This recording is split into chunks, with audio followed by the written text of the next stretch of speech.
வணக்கம் நண்பர்களே. நம்ம மங்கள் புக்கில் இருக்கிற விஷயங்களை பிஜிடிஆர்பி இருக்கிற எஜுகேஷன் சிலபஸ் கூட படிச்சுக்கிட்டு இருக்கோம். மங்கள் புக்கு ஆங்கிலத்தில் இருக்குது. ஆங்கிலத்திலேயே நல்லா புரிகிற மாதிரி தான் இருக்குது. அந்த புக்கு வாங்கக்கூடியவர்கள் அந்த புக்கை வாங்கி நீங்கள் படிக்கலாம்.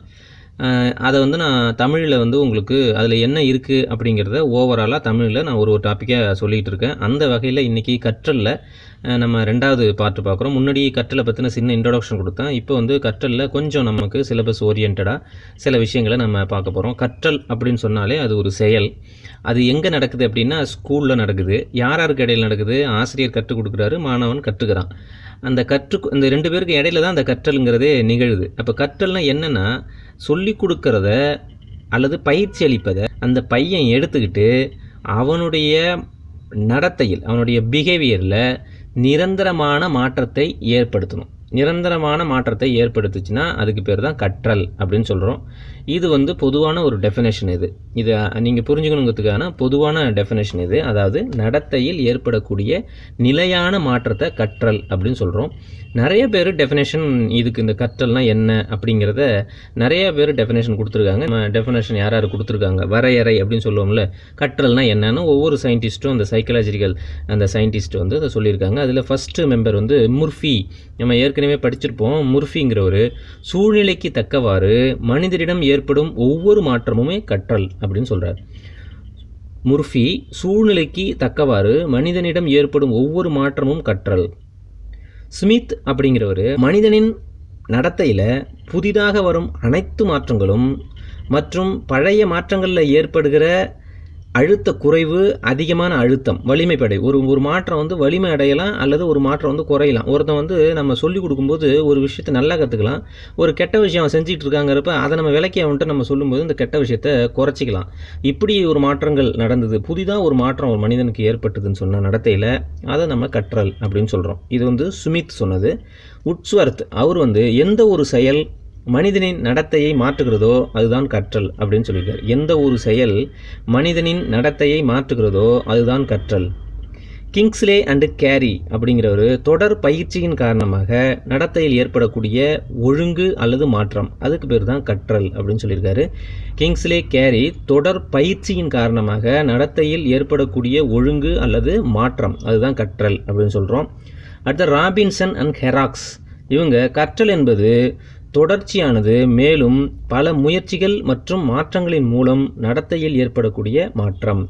கற்றல் என்பது தொடர்ச்சியாக நடந்துக்கிட்டே இருக்கும். It is a continuous process. இது ப்ராடக்ட் கிடையாது, அதுக்கு ஒரு முடிவு கிடையாது, தொடர்ந்து நடந்துக்கிட்டே இருக்கும். அது பல முயற்சிகளை எடுத்து பல முயற்சிகளை எடுத்து பல மாற்றத்தை நடத்தையில் ஏற்படுத்தக்கூடியது அப்படின்னு சொல்கிறாரு. குரோ அண்டு குரோ, அவர் பழக்க வழக்கம், அறிவு இவற்றை பெறுவதுதான் கற்றல். தடைகளை போக்க புதிய வழியை கண்டுபிடிப்பது தான் கற்றல் அப்படின்னு சொல்கிறாரு. பழக்க வழக்கம், அறிவு ஆகியவற்றை பெறுவதுதான் கற்றல். தடைகளை போக்க புதிய வழியை கண்டுபிடித்தல் கற்றல் அப்படின்னு சொல்கிறோம். ஏதாவது நமக்கு பிரச்சனை அதுக்கு ஒரு தீர்வு கண்டுபிடிக்கிறோம்ல, அதுதான் கற்றல் அப்படின்னு சொல்கிறாரு.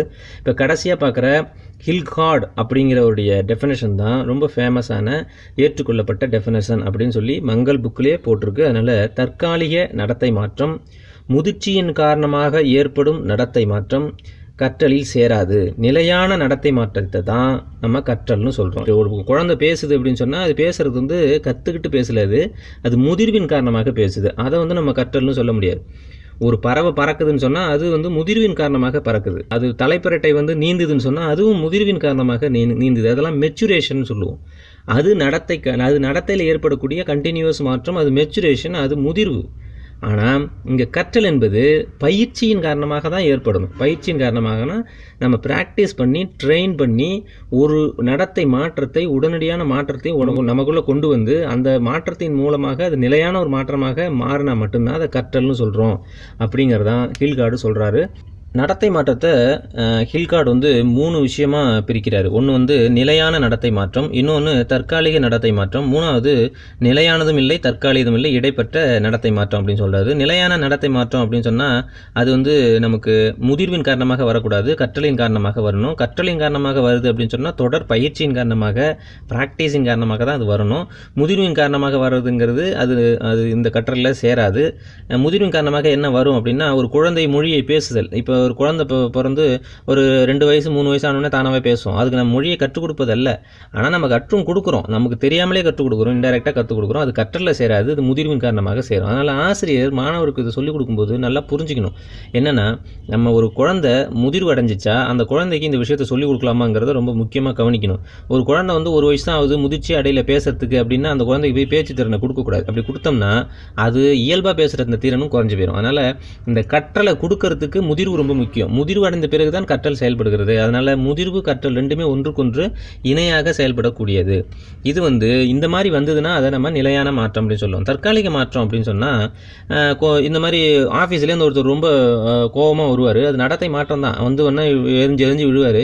ஆனால் தூங்கி எஞ்சி காலைல பார்த்தீங்கன்னா எப்போதும் போல நார்மல் ஆகிடுவார். திருப்பியும் அதே மாதிரி நடத்தை இது மாதிரி வர்றதை தற்காலிக நடத்தை மாற்றம்னு சொல்கிறோம். அந்த போதைப் பொருள் உட்கொண்டவங்க, மாத்திரை ஹெவியாக போட்டவங்க, இந்த மாதிரி உள்ளவங்களுக்குலாம் இது தற்காலிக நடத்தை மாற்றம். மறுபடியும் அவங்களோட பழைய நிலைமையை அடைய முடியும். நிலையானதும் இல்லை, தற்காலிகமும் இல்லை. அப்படிப்பட்ட நடத்தை மாற்றமும் இருக்கும். என்னென்னா பயிற்சியில் இருக்கும்போது ஏற்படுகிற நடத்தை மாற்றம். அவர் முழுமையாக அந்த விஷயத்தை கற்றுக்கவும் மாட்டார், ஒன்றுமே தெரியாமலும் அந்த விஷயத்தை இருக்காது. ரெண்டுத்துக்கும் இடைப்பட்ட நிலைமையில் இருக்கும். பயிற்சியில் நடுவில் இருக்கிறவங்க, ஒரு பயிற்சியை முடிக்காதவங்க நடுவில் இருக்கிறவங்களுக்கு அந்த மாதிரியான நடத்தை மாற்றம் இருக்கும். இன்றைக்கி கிளாஸில் இது போதும். ஏன்னா இதை நீங்கள் உணர்ந்து நீங்கள் படிங்க. நான் சொல்கிறத மட்டும் வச்சுக்கிட்டு ஒன்றும் செய்ய முடியாது. நீங்கள் கூடவே மங்கள் புக்கையும் வச்சுக்கிட்டு படிங்க. படிச்சிங்கன்னா உங்களுக்கு ஓரளவுக்கு நான் பேசுகிறது நான் சொல்கிறது உங்களுக்கு புரியும் அப்படின்னு நினைக்கிறேன்.